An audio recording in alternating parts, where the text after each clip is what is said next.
Patriarch of the Pies Part 1 Crust and Circumstance, the pie awakens. A simple baker becomes part of a larger dessertney. Chapter 1. The Whiff in the Wind, in which a simple baker smells destiny and doesn't like it one bit. In the pleasantly plump hills of Pieshire, where even the clouds looked like dollops of whipped cream and the birds chirped in three-quarter pastry time, the scent of something sinister wafted on the wind. It wasn't the usual buttery home-baked aroma that drifted from windowsills on a Sunday morning. No, this was darker, deeper, spicier. It smelled like prophecy and cinnamon.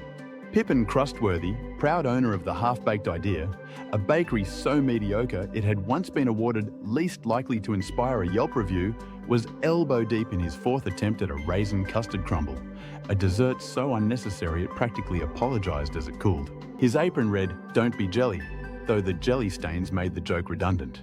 Outside, the sky rumbled like a belly before breakfast. "Odd," he muttered, tasting his fifth spoonful of experimental whipped topping. "Storms usually don't arrive until scone season." He glanced out the window and froze.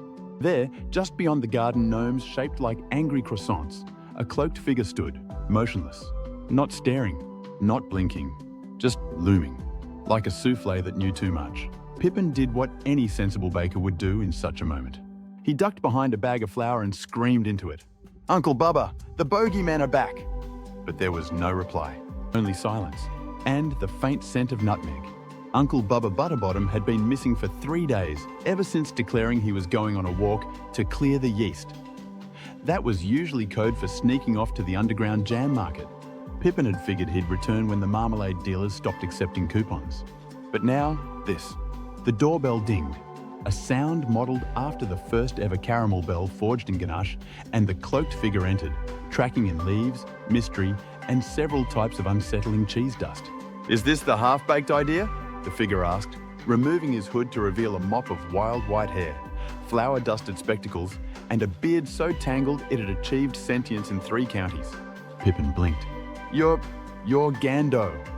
"Indeed," the wizard said, flinging his cloak off with theatrical flair and knocking over a table of meringues. "Gando the Brown, second-class wizard of the confectionery order, archmage of spices, vanquisher of raisins in meat pies." "You're real?" Pippin whispered. "As real as the butter in your croissants," Gando said, which, I might add, is disappointingly artificial. Pippin winced. "It's margarine season. The cows are unionizing." Gando sighed, plopping into a chair that gave a soft squish. "We don't have much time. The pie has returned." Pippin stared. "The pie?" Gando nodded gravely. The one pie to rule them all. He reached into his robes and withdrew a round, ancient pie tin. It shimmered with a strange golden glow, etched with runes shaped like tiny crusts and blueberries. Even across the room, Pippin could feel it.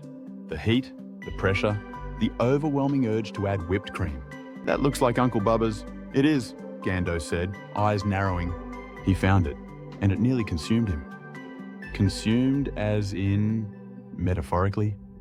As in physically. His eyebrows were caramelized. Pippin took a careful step back.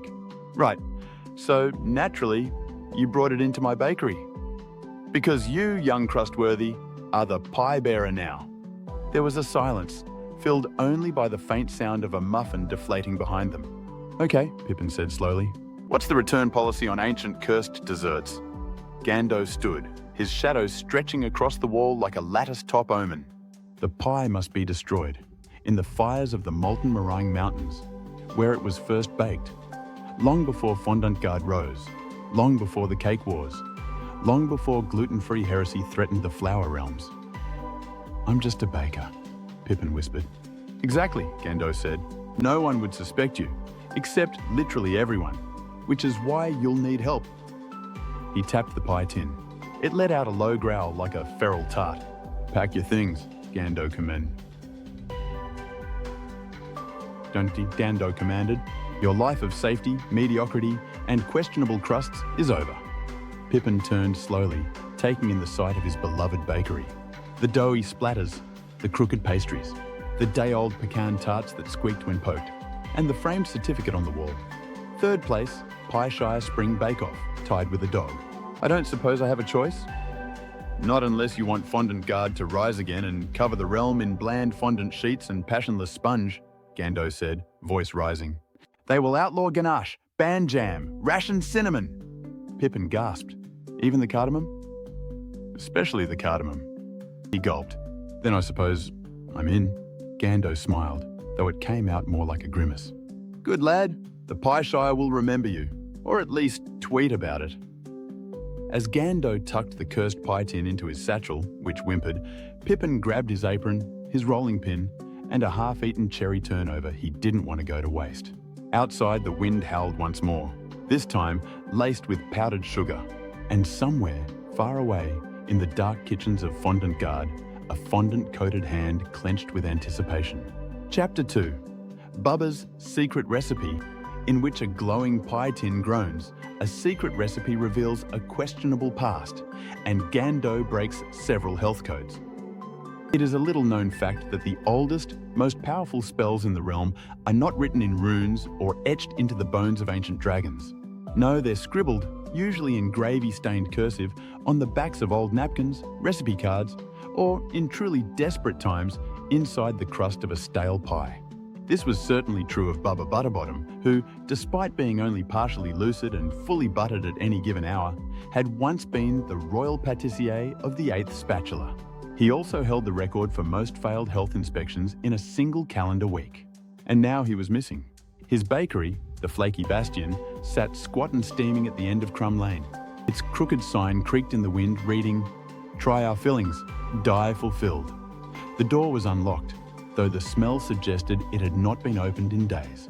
Pippin hesitated outside, the cursed pie tin cradled in his oven mitts. Gando stood beside him, sniffing suspiciously. "Nutmeg," the wizard muttered, "and something else." "Fear?" Pippin offered.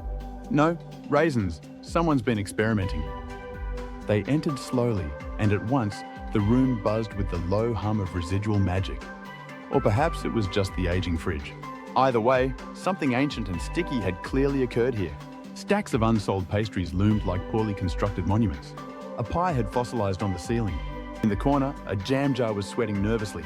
On the counter lay a book bound in cinnamon bark and sealed with a lock shaped like a cherry. The title, written in bold, buttery letters, Bubba Butterbottom's Secrets, also taxes don't peak. Gando approached it reverently, muttering a protection spell involving oregano and a dash of sarcasm. The lock clicked open with a soft belch. Inside were pages of rambling notes, crude diagrams, and more than one unfinished limerick about custard. But in the middle of the book, tucked between 2 coupons for discounted goat milk, they found it. A recipe, written in 3 different inks, one of which may have been beet juice. The title read, "The One Pie to Rule Them All. Do not bake without protective goggles." Pippin read aloud, "1 crust of ancient grain, hand ground by bitter monks. 2 cups, forbidden sugar, harvested during the midnight bake. 3 drops of sacred cow's butter. Utter 1 moo of reverence. 1 whisper of cinnamon, but no more. Do not enrage it. Stir under full moon using a spoon carved from a breadstick of destiny. Do not, under any circumstances, garnish with mint." Pippin blinked. "This isn't a recipe, it's a war crime." Gando looked grim. "It's worse. It's a calling. Could we not answer it?" The wizard gently closed the book and turned to the glowing tin. The pie inside pulsated faintly, like a dessert with a heartbeat. It was faintly translucent, yet impossibly dense. It shimmered with temptation and probable salmonella. "Touch it," Gando whispered. Pippin recoiled. "You touch it." "I already have. My nose hasn't worked since Tuesday." Despite his better judgment, and all 7 of his bakery safety training pamphlets, Pippin reached out with 1 trembling finger and tapped the crust. The room went silent. Then the tin let out a groan, a low, ancient sound that vibrated through his bones and possibly knocked loose a few fillings. A voice echoed in his mind. It was rich, deep, and terrifyingly British. "I am the pie eternal, the crust that was promised, the filling of fate. Who dares tap my tin?" Pippin screamed, flailed, and fell backward into a sack of powdered sugar. Gando merely nodded. "Yes, the pie speaks. That's not normal," Pippin wheezed, coughing sugar clouds.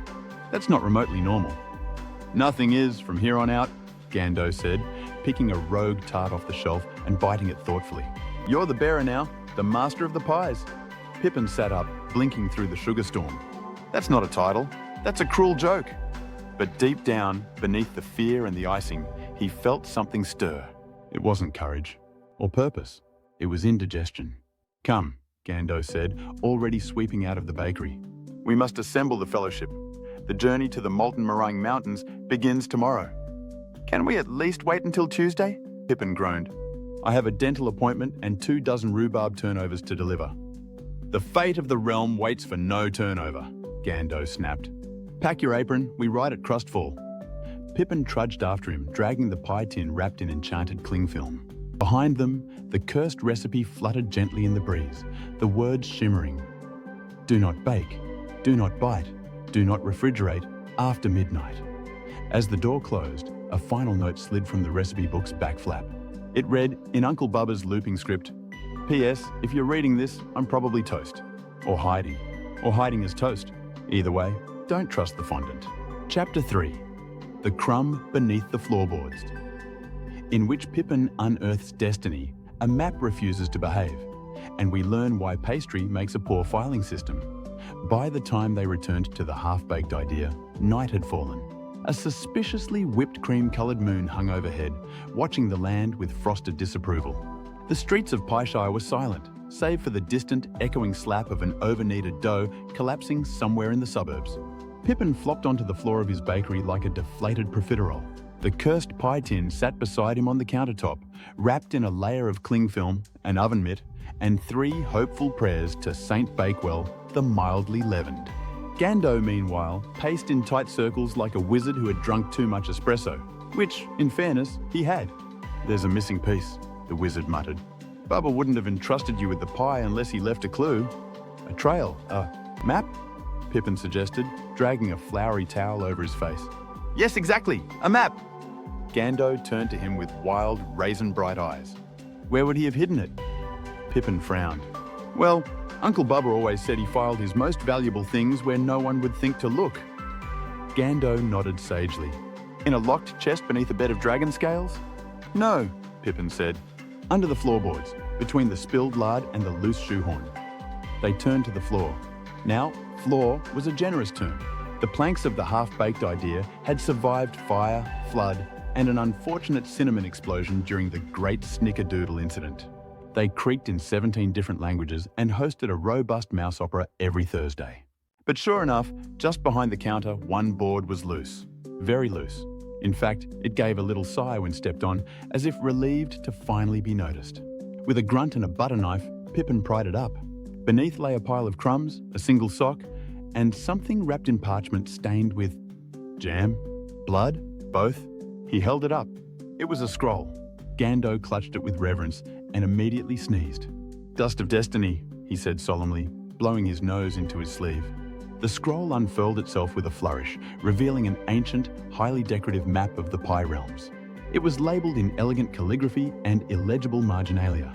Butter stains dotted the margins, and one corner had been clearly chewed by an overly ambitious squirrel. Across the top were the words, To the fires of the molten meringue mountains, ye shall go, but pack snacks. Pippin leaned in. Is that a cinnamon compass? Yes, Gando whispered. And look, there, marked in custard yellow, the forbidden freezer of forgotten leftovers. Beyond that lies Ganache Gap, Fritter Fen, and, Fondant Guard, the stronghold of Lord Fondor. Looks like a food fight broke out during cartography, Pippin muttered. And someone labelled the peninsula as definitely not haunted. Gando squinted. Yes, that's Muffin Moor. No one returns from Muffin Moor, except once, and she won't talk about it. The map twitched. Pippin stepped back. Did it just wiggle? Magical maps are notoriously temperamental, Gando said. It's enchanted to guide the pie bearer. But beware, if you lie to it, it folds itself into a paper swan and flies into your face. Has that happened to you? I've had 17 maps and 4 black eyes. They cleared a spot on the table and pinned the corners down with rolling pins and a particularly heavy fruitcake. The map quivered but settled, glowing faintly as it outlined the journey ahead. Pippin sighed. That's a lot of mountains. And swamps, Gando added cheerfully. and trolls, and pie dragons, and a sentient flan named Greg. Pippin groaned. Why can't the cursed objects ever be, I don't know, socks? Nobody fights over socks. Socks never threatened to overthrow the spice economy, Gando said. There was a long pause. The map shifted again, its glowing path shimmering. Suddenly, a circle appeared, bright and blinking, around a tiny dot near the Pieshire border. What's that? Pippin asked. Gando leaned in. Ah, Crumblekeep, the old stronghold of the Bakers' Guild. Abandoned during the Great Butter War. Perfect place to gather allies. Allies? You didn't think you'd walk this path alone, did you? Gando grinned. We need a fellowship. Oh no, Pippin said, backing away. I know how this works. A weird mix of overly dramatic weirdos, each with a mysterious past and an uncomfortably specific pie preference. Exactly. And we'll probably have to save each other's lives and bond over jam. Indeed. And one of them will absolutely betray us at the worst possible moment. Tradition, Gando nodded. Pippin groaned. Fine, but I picked the music on the way. Deal. The map gave a final shiver, rolled itself back into a tight scroll, and dropped to the floor with a soft plop, like a satisfied eclair. Outside, the wind had changed again, colder now, and slightly tart. And somewhere, deep within the industrial ovens of Fondant Guard, Lord Fondor stirred. He paused mid-monologue and sniffed the air. Lemon zest, he hissed. Then he turned to his war council of burnt buns and pied trolls, and with a grin that could curdle cream, he spoke. The bearer has found the map. Begin the bake.